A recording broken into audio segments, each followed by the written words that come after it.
فيلمنا بيبدأ في عصر الفراعنة أيام الملكة كليوباترا واللي وقع في حبها القائد الروماني أنطونيو، وانتهت قصة حبهم هما الاتنين بالانتحار بدل ما يبعدوا عن بعض. والعالم كله عارف أكبر هدية قيمة أنطونيو قدمها لكليوباترا، وهي عبارة عن 3 بيضات من الذهب ومزينة بالجواهر. وطول الوقت كان الكل فاكر إن ال3 بيضات دول أساطير. وفي سنة 1907 تم اكتشاف بالصدفة في القاهرة بيضتين من ال3، والتالتة مفقودة لحد يومنا ده ومفيش أي أثر ليها. وبيكون الكلام ده في فيلم وثائقي عن ال3 بيضات، وبيشوف نولان اللي بيكون مجرم عالمي وهو بيصنع نسخة طبق الأصل من البيضة اللي معروضة في روما، وبيتحرك على مكان عرضها. وبيبان معنى كلمة النشرة الحمراء إنها بتدل على أعلى مستوى للمجرمين المطلوبين دوليا من الشرطة الدولية في كل بلاد العالم. وبنروح لروما مع العميل جون اللي متخصص في الجرائم الفنية واللي مسؤول عن القبض عن المجرم نولان، وبيدور عليه بقاله فترة، وبيكون متأكد إن هو هيسعى لسرقة البيضة اللي موجودة في المتحف. وبيروح هو والدعم لحماية البيضة، وده لأنه جاله معلومات من مصدر اسمه المستعار هو بيشوب، وبيقول إن نولان هينفذ عملية السرقة النهاردة. وبمجرد ما بيوصلوا القاعة بيلاقوا إن البيضة موجودة في مكانها، فبيستخدم جون جهاز استشعار حراري لقراية الحرارة اللي موجودة في القاعة. وبيقول لزميلته إن البيضة مصنوعة من الذهب النقي، والذهب بيعكس الإشعاع، عشان كده لازم تبقى ظاهرة قدامه باللون الأحمر في الجهاز. والحل الوحيد علشان يكتشفوا إن البيضة اللي قدامهم دي أصلية وهي ده اللي أي مادة سائلة عليها. وبيروح ناحية البيضة وبيدلق عليها صودا، وبيشوفها وهي بتدوب قدامه لأنها مزيفة، وإن البيضة الأصلية مع نولان اللي مستخبي وسط الناس الموجودين. وأول ما نولان بيلاقي إن جون بيهجم عليه بيجري من القاعة وبيهرب قبل ما الباب يقفل عليه ويتحبس جوه. وبيكون نولان سريع جدا لدرجة إن هو بيعدي من أي مكان عكس جون لحد ما بيتحاصر من ضباط الشرطة. وبيكون في قسم تحت التطوير وفي سقالات حديد، وبيطلع عليها وبيقدر إن هو يفكها كلها. وبتوع الشرطة وبيهرب منهم، لكنه بيلاقي جون قدامه وبيهدده بمسدسه انه ما يتحركش ويسلم البيضه اللي معاه. وبتيجي العامله داس قدامه وبتشتت انتباه جون، فبيحاول نولان ان هو يهرب منه لحد ما جون بيهجم عليه وبيعدوا من خلال ازاز المتحف وبيقع على سطح المتحف من بره. وبيقدر نولان ان هو ينزل في انبوبه المخلفات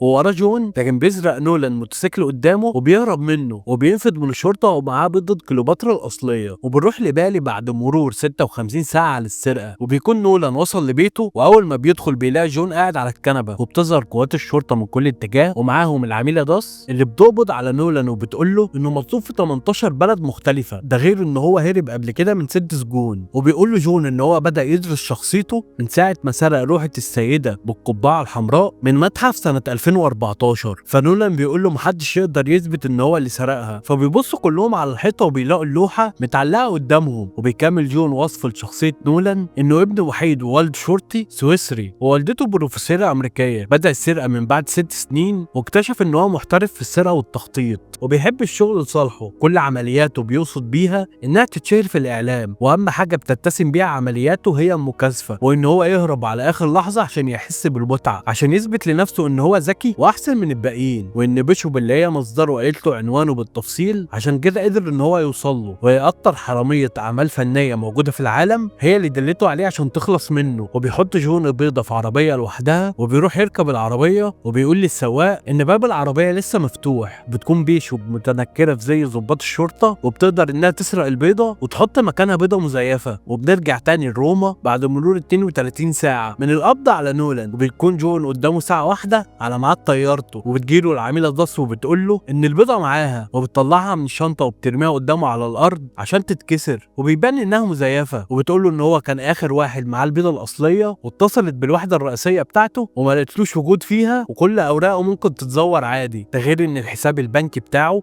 استقبل 8 مليون دولار من طرف مشفر، وان هو اللي سرق البيضه. وبيتم القاء القبض عليه وبيتم حبسه في اسوأ سجن موجود في جبال الجليد في روسيا، وبيقعد مع نولان في نفس الزنزانه. وبيجي ميعاد الاكل بتاعهم، وبيكون جون مستغرب ليه بيشوب عملت له فخ ودخلته السجن. فبيفهم نولان ان في ملياردير مصري عارض 300 مليون دولار للي يجيب ال3 بيضات ليه قبل اسفاف بنته اللي اسمها كليوباترا. علشان كده بيشوب حبت تتخلص من اي حد ممكن يطاردها عشان تتفرغ لسرقه البيضة التانية وبعدها تدور على التالتة وتفوز بالمبلغ كله لوحدها، وان البيضة التانية موجودة عند تاجر اسلحة اسمه سوتو ومعروف عنه ان هو مهووس بخنق ضحاياه، ده لانه هو صغير والده حاول يخنقه. وبيعمل سوتو كل سنة حفلة تنكرية في القصر بتاعه لكبار زباينه، وموجود عنده في القصر البيضة التانية وسط كل المقتنيات بتاعته، وان هو كان هيسرقها لولا ان هو اتقبض عليه من شرطي خارق. فبيقول له جون ان هو ما يقولش عليه شرطي وسط السجن لانه لو عرفه هو هيتقتل. فبيقوم نولان في نص القاعة وبيقول لكل الموجودين ان اللي قاعد ده مش شرطي، وان هو شغال محلل شخصيات في المباحث، وان اسمه العميل الخاص جون. لحد ما واحد من المساجين بيقوم وبيتحرك ناحيته وبيضربه، وقبل ما الموضوع يزيد بييجوا حراس السجن وبياخدوهم لمكتب نقيب السجن لانه الطالب يشوفهم، وبيقفلوا عليهم المكتب. وبتظهر بيشوب ان هي النقيب وبتقول له انها عايزه تدردش معاهم شويه، وبتعتذر لجون عن اللي عملته فيه وانه كان سهل جدا انها تعمل له فخ عند داس عن طريق انها حطت 8 مليون في حسابه. وبعدها اخترقت مكالمه داس لمكتبه وبلغت داس ان مفيش حد عندهم اسمه جون، وبعدها حصل المتوقع وان هو اتقبض عليه، وانها جايه مخصوص لنولان لانه الوحيد اللي عارف مكان البيضه الثالثه، ده طبعا بعد ما تسرق البيضه الثانيه من قصر سوتو. وبتعرض على نولان انه يقول لها على مكانها وهتخرجه من السجن مع نسبه 10% من ثمن بيعها، لكنه بيرفض. وساعتها بتقول له بيشوب ان العرض متاح ليه لحد ما تسرق البيضه من سوتو، وساعتها تجيله تسمع قراره. وبعدها بينزلوا تحت السجن عشان يقفلوا فتحه في الحيطه بالحجاره، وبيكون جون شايل صخره كبيره وبيحطها في الجدار لكنها ما بتثبتش، فبيحط نولان صخره صغيره تحتها تثبتها. وبيعرض نولان على جون انهم لو اشتغلوا كفريق ممكن يهربوا من السجن وساعتها يسرق البيضه قبل بيشوب. وبيبدا جون في التخطيط للهروب من السجن، وبيساله جون عن ان ازاي ابن شرطي اتحول لمجرم. فبيحكي له وبيقول له انه هو عنده 8 سنين كان والده لابس ساعه بيحبها جدا، ولما اختفت من ايده افتكر ان هو اللي سرقها، وساعتها عاقبه لانه كان متاكد ان هو اللي سرقها، وفضل ما يتكلمش معاه ولا كانه موجود لمده سنه، لحد ما في يوم على الغدا شاف والده جاي من الشغل وقاعد على الترابيزه وكان لابس الساعه لانه كان ناسيها وسط ورق في الارشيف. فوالده بص له وساله عامل ايه في المدرسه، ولا كانه سابه سنه من غير كلام ظلم. وساعتها نولان رفض ان هو يرد عليه، وبعد اسبوع اترمى في المدرسه داخليه، وساعتها قرر ان هو يبقى زي ما والده افتكره. وبيساله نولان عن والده هو، لكن جون بيرفض ان هو يتكلم معاه. وبيناموا تاني يوم وبيصحى نولان وهو عنده خطه هروب بسيطه بتتكون من 3 خطوات. الاولى هي الالهاء، وبيروح ساعتها للمغسله وبيرمي مواد كيميائيه في الغلايه وبيستخبى هو وجون لحد ما بتنفجر، وبيضربوا الحراس اللي بيدخلوا عليهم وبيوصلوا للباب اللي بيوصل للساحه وبيكون الباب مقفول. فبيطلع نولان بطاقه الحارس اللي سرقه لما جون اتضرب وراحوا لمكتب النقيب ساعتها، وبيفتح بالبطاقه باب الساحه وبيروح للجدار اللي كانوا بيبنوه وبيشيل الصخره الصغيره اللي كانت سانده الصخره الكبيره وبيتهد جزء من الجدار قدامهم، وبيبقوا على قمه جبل وبيفضلوا ماشيين على حرف السور لحد ما بيوصلوا للجسر اللي بيوصل للطياره الهليكوبتر، وبيضربوا الحارس اللي واقف قدامهم. وبيجري نولان على الطياره وبيضرب الطياره قبل ما بيقتله، وبيقف جون يحمي ظهره عشان يجهز الطياره، وبيقدر ان هو يضرب سلسله البوابه بالرصاص عشان تتقفل على الحراس، وبعدها بيجري على الطياره. ولكن حارس من السجن بيجهز الار بي جي وبيضربه على الجسر، وبينطر جون الناحيه الثانيه ناحيه الطياره وبيكون ماسك في حبل وبيطلع عليه لحد ما بيوصل للطياره، وبيكون ساعتها الحارس هيضرب صاروخ تاني، فبيفتح جون باب الطياره وبيعدي الصاروخ من خلالها وما بينفجرش في الطياره، وبيهربوا من السجن باعجوبه. وبيوصل خبر هروبهم لبيشوب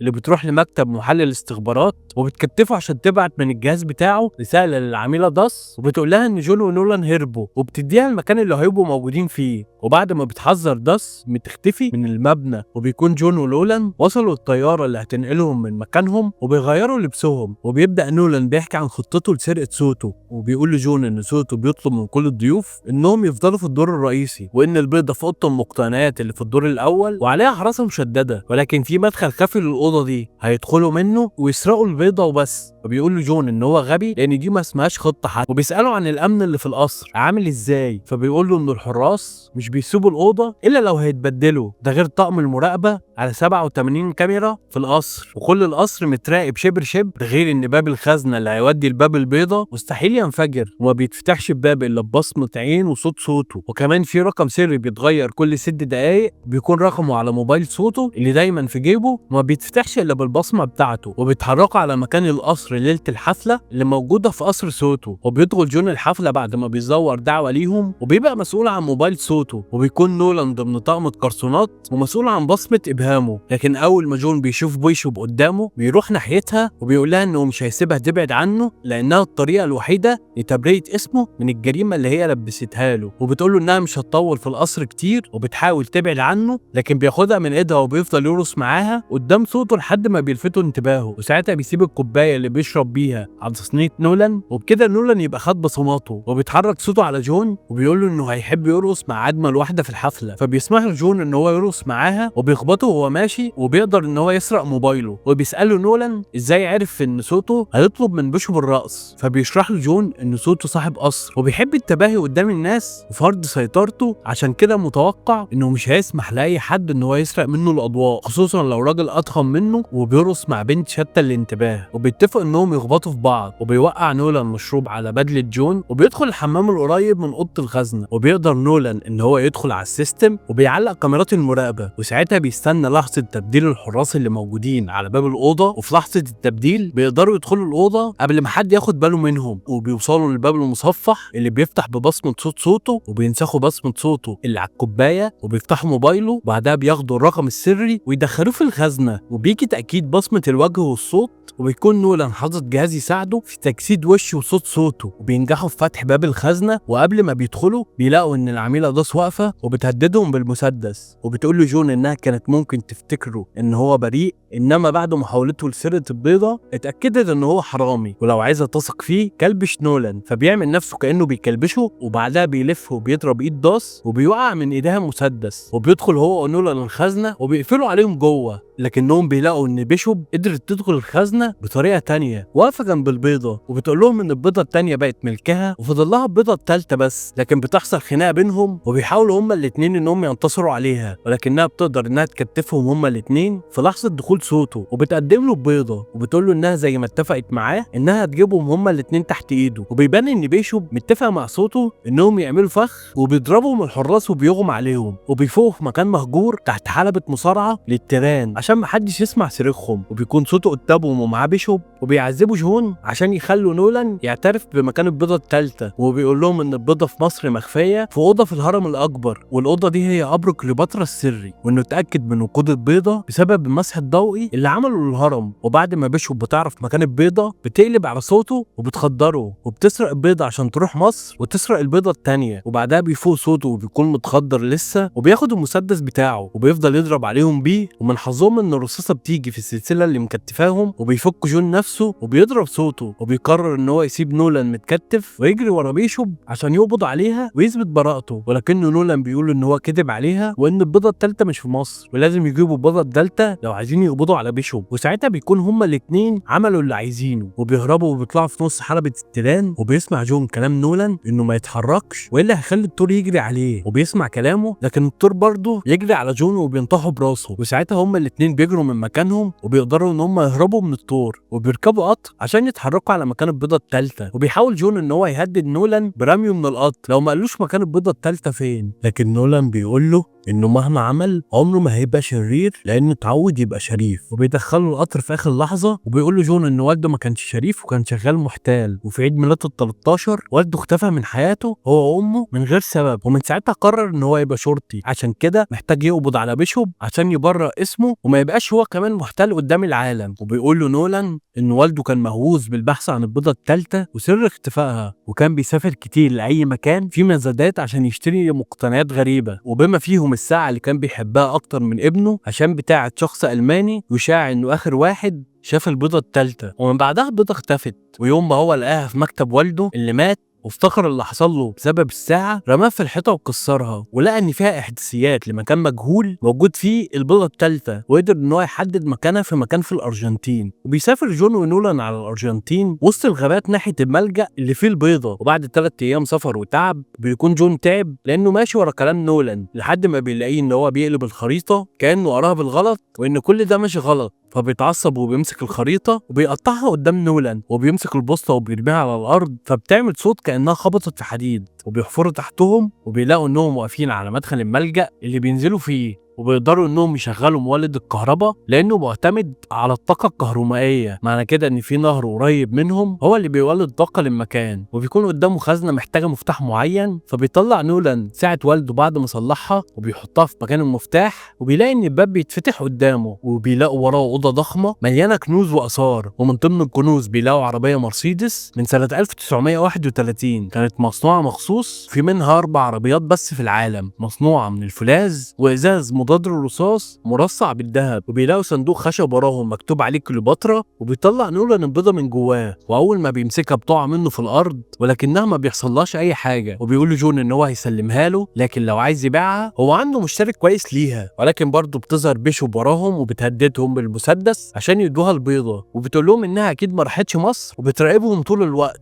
لحد ما وصلت الملجأ. وقبل ما تستلم بيشوب البيضة بتهجم عليهم ضص وبيستخبوا كلهم وبيجروا على العربية عشان يستخبوا جواها، وبيقدر نولان ان هو يشغلها بطريقته عشان كده بتشتغل، وبيركبوها وبيهربوا من الملجأ من خلال نفق جبلي، وبتطاردهم ضص بعربية بتشتغل بنفس الطريقة اليدوية لحد ما بيوصلوا لاخر النفق وبينطوا من خلال شلال، وبيفضل نولان ماسك البيضة لحد ما بيخرج من المية وبينادي على جون، لكن جون ما بيردش، فبيقرر يسيب البيضة وبينزل يدور عليه عشان ينقذه لحد ما بيلاقي جون على الشط، وبيستغرب ان هو فضله هو عن البيضه. فبيقول له نولان انه كان نازل بس يدور على موبايله، وبيلاقوا بيشوب طالع قدامهم، فبيروح لها نولان وهو فرحان وبيقول لها ان هي خسرت وهو كسب لان البيضه التالتة معاه، ومعنى كده انها مش هتقدر تبيعهم زي ما هي عايزه، وان كل اللي عايزه انها تخسر مش اكتر، لانه ما بيدورش على الفلوس، الاحسن من الفلوس تعبير الفشل اللي على وشها. وبيروح جون عشان يقبض عليها، لكنه بدل ما يقبض عليها بيبوسها. وبيفهم نولان ان جون وبيشوب مشتركين، وكل دي كانت خطتهم من البدايه، وانه خلاها تنتصر عليه في قصر صوته، وان اسم بيشوب معناه الفيل اللي موجود في الشطرنج، والشطرنج فيه فيلين، وانه اداها البيضه الاولى في المتحف والثانيه من صوته، والثالثه كانت من نولان وهي اللي اديته مفتاح السلسله، وهم تحت الحلبه. وبتطلع بيشوب المسدس وبتهدده بيه، وبيسلمهم نولان البيضه الثالثه وبيكتفوه في شجره، وبيقول لجون ان والده كان محتال فعلا، عشان كده قرر ان هو يبقى محترف اكتر منه ويتفوق عليه في مجاله. وبيتحركوا على مصر عشان يسلموا البيضات الثلاثه للملياردير المصري في فرح بنته، وبيكونوا حاضرين الفرح وبيشوفوا القوات الخاصه وهي بتهجم على الفرح وبتقبض على الموجودين بسبب حيازتهم لمقتنيات مسروقه. وبيهرب جون وبيشوب من المكان، وبعد مرور 6 شهور بيكونوا على اليخت بتاعهم، بيلاقوا ان نولان طالع من اليخت وبيقول لهم ان بسببهم داس قبضت عليه، لكنه ما اتقبضش عليه لفتره طويله لانه قدر يهرب بسرعه، وجالهم مخصوص عشان يقول لهم انه بلغ داس بالحساب بتاعهم اللي اتحط فيه 300 مليون دولار، وان حسابهم ما كانش امان جدا عشان كده تم تجميده، وانه جاي لهم بعمليه جديده وهيعوضوا كل الفلوس اللي اتسحبت منهم، ولازم يقرروا بسرعه قبل ما العميل الداس تكون وصلت لهم. وفعلا بتوصل داس وما بتلاقيش حد على المركب، لانهم بيكونوا قبلوا عرض نولان واتحركوا معاه على متحف اللوفر للتخطيط لسرقه جديده.